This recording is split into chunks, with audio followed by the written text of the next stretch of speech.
No, no. Yeah. So, what brings you to the UK? So here for the BAFCA. Yes. Here we are. Shout out British American Football Conference. I've had the opportunity to speak 3 times. I've got a 4th here in a little bit. Okay. Had an opportunity to work with the GB team and the coaches. Just work with the coaches and assist and give them ideas and share ideas. It hasn't been all just information giving. I've information gathered as well and had the opportunity to learn from some really good coaches. But just being around the weekend, incredibly impressed by the organization. I love that. Opportunity to speak, but more so outside of me speaking, just having a chance to mingle and be with everyone and converse, to be in the hotel lobby after late night dinners and seeing people out with the whiteboards and drawing up plays and asking questions, and it's been a really neat atmosphere. And then just to be exposed to the British culture of American football over here, which has been very pleasant. But wonderful response by everyone here. I've had a great weekend. So again, one more talk to give on defensive scheme, but I couldn't be more complimentary of the organization and what BAFCA was able to put on here. Very impressive. I love the opportunity to coach young men. It's really neat to be able to coach and do the thing that you love and enjoy. But the impact that we're able to make on young men in regards to us is the most rewarding piece. Yeah. So I don't want to lose sight of that and just kind of attack every day on the job. And I've had 3 days here and just attack the weekend. I haven't looked very much further past that. And finally, before I let you go, what would be your one piece of advice for any budding coaches? Any advice? Well, that's big. So we were on a panel yesterday, and a lot of coaches did a great job just talking about authenticity and just being yourself. Yeah.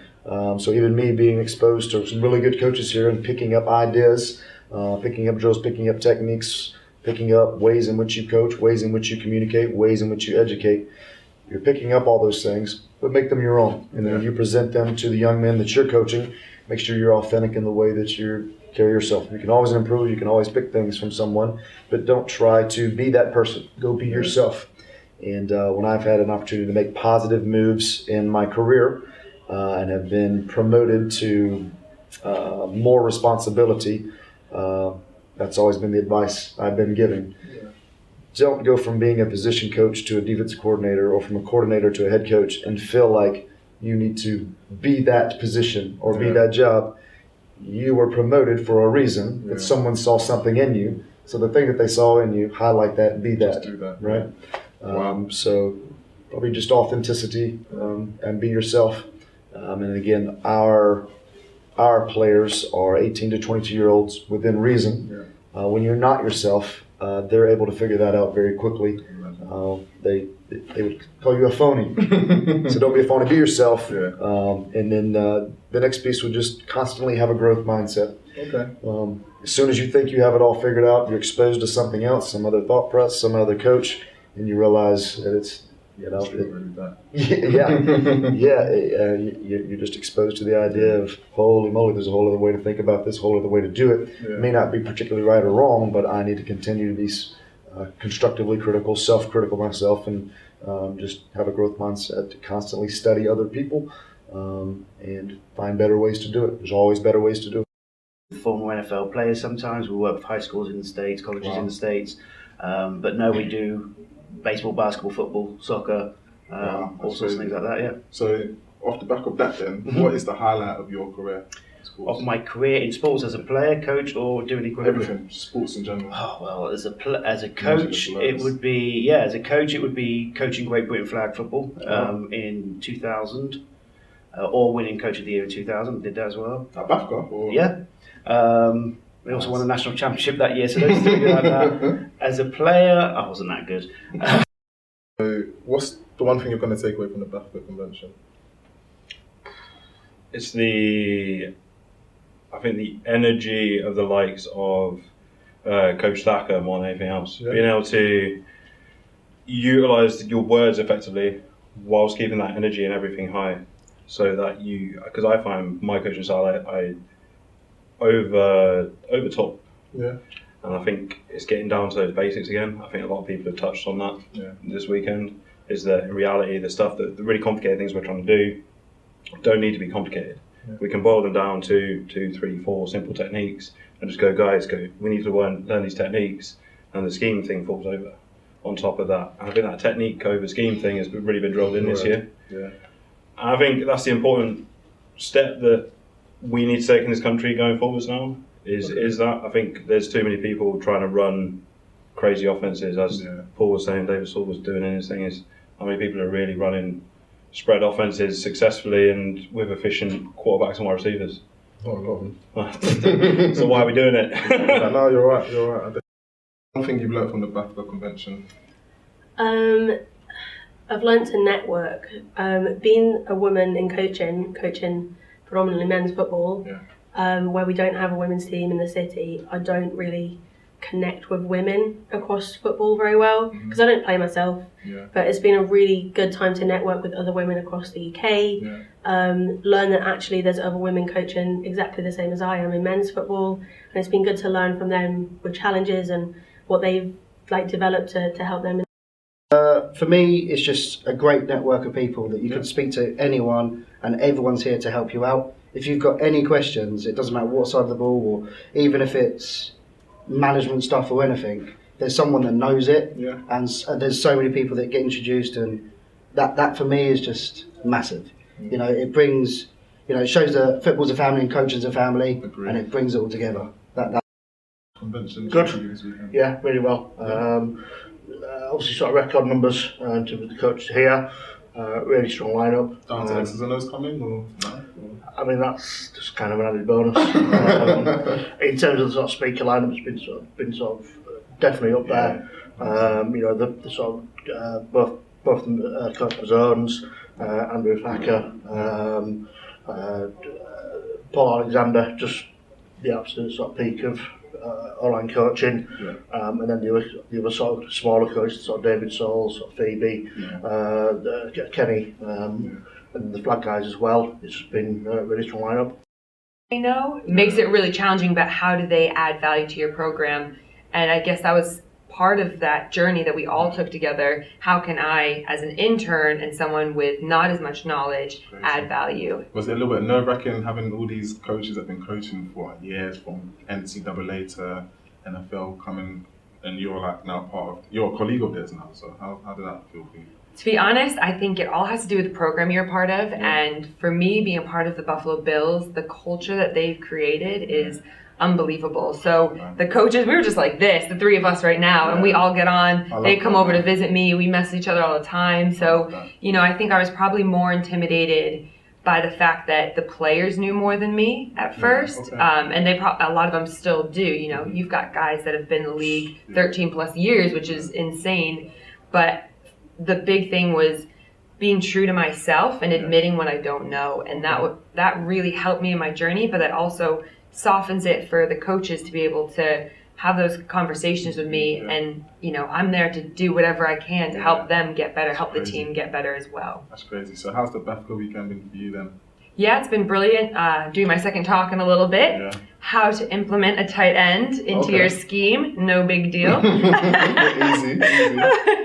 So yeah, it's been awesome actually. The first day on the Friday, I think we had 150 or 60 people, which is more than we've ever had the entire weekend of BAFCA. So Wayne Hill and his team have done a fantastic job. It's been incredible. How have you guys enjoyed it? I've loved it, to be fair. I think for me, being a player and a coach, being able to sit down with you guys from various levels, all from NFL all the way down to sort of youth, and just understanding your journeys and what I could sort of implement into what I do on a day-to-day is fantastic. So, my head is full of information at the moment, so I'm loving it.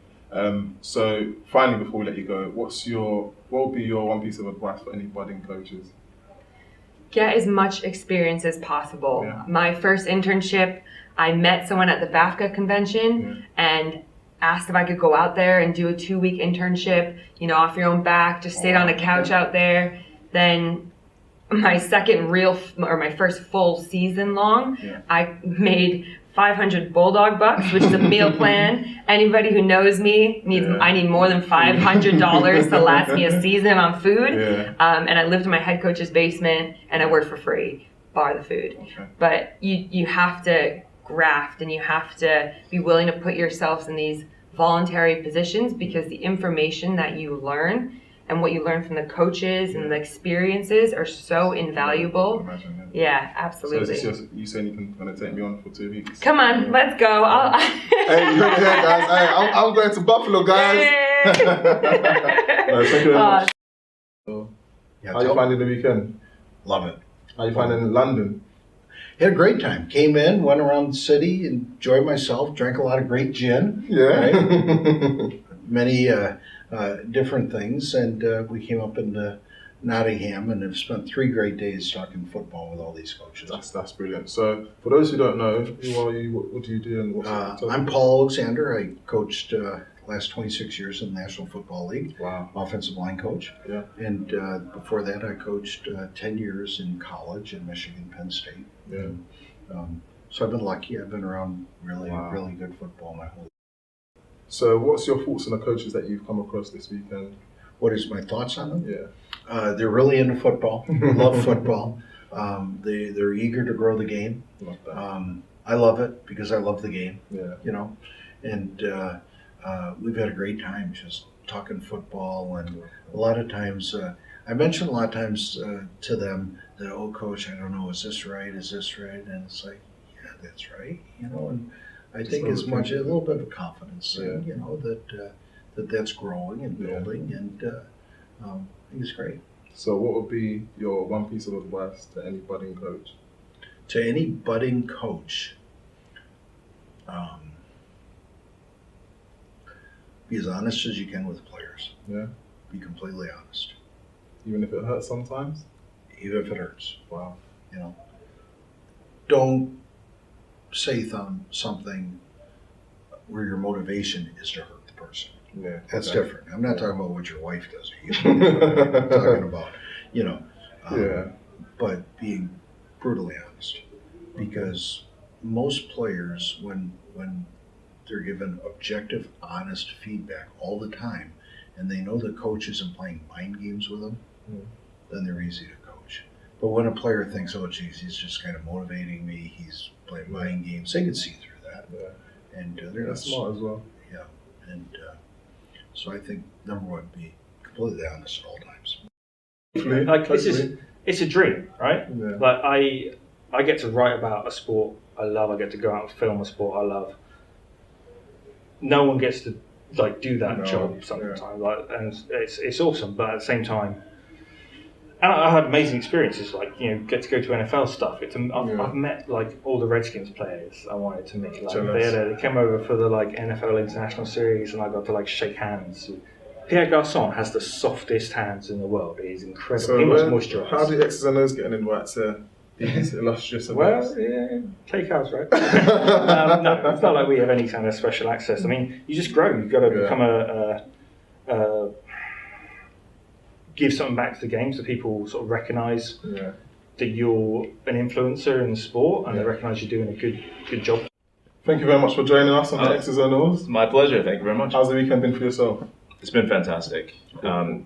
I'm really amazed at the state of football in the UK. You are? Yeah, coming over here, I knew there was a curiosity, and you know, Wembley is selling out and all that, but I didn't know there was so many programs. Have you seen like us play in action? Like yesterday, I did see the Great Britain national team, the Lions, right? Yeah, the Lions. Yeah, I was down on the field. It's some impressive play. Yeah, some pretty athletic kids out there. In comparison to the guys in the States.